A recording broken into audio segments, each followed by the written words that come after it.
পিঠাটা মাটিতে পড়ে আছে। ঠিক এক অদৃশ্য হাত এসে সেই পিঠাটা নিয়ে যায়। রাত তখন 11টা। গ্রামের হিসাবে রাত অনেক। সবাই যে যার ঘরে ঘুমানোর আয়োজন করছে।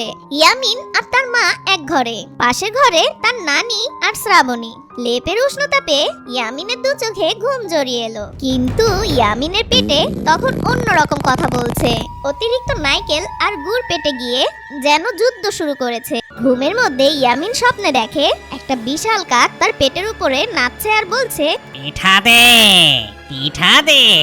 তুই একা একা পিঠা খেয়েছিস ইয়ামিন, আমাকে দিবি না? না না, আমি দেব না। ঠিক হঠাৎই ইয়ামিনের ঘুম ভেঙে গেল।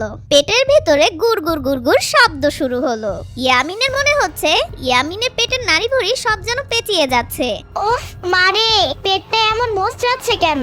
শুয়ে আর থাকতে পারলাম না। পেটটা এত জোরে মোচড়াচ্ছে, আমি তো মারাই যাব। ঘড়িতে এখন রাত 12টা বাজে, আমি শেষ। আম্মু, ওই আম্মু। ইয়ামিনের মা তখন গভীর ঘুমে। ইয়ামিন তখন তার মাকে বলে, আম্মু ওঠো না প্লিজ, আমার পেট মতো দিচ্ছে, আমার অনেক জোরে টয়লেট পেয়েছে। আম্মু ওঠো।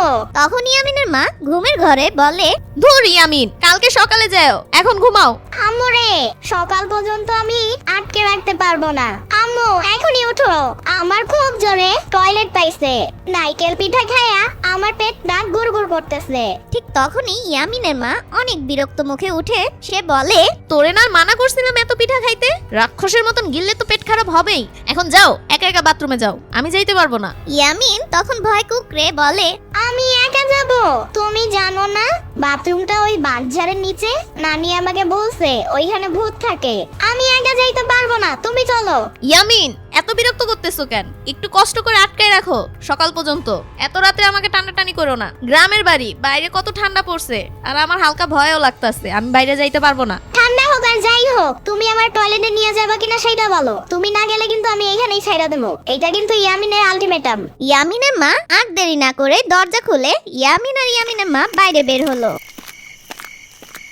বাইরে কুয়াশা ঢাকা আর কনকনে শীত। ইয়ামিনের মা হাতে টর্চ লাইট নিয়ে বাথরুমের দিকে এগিয়ে যেতে লাগলো।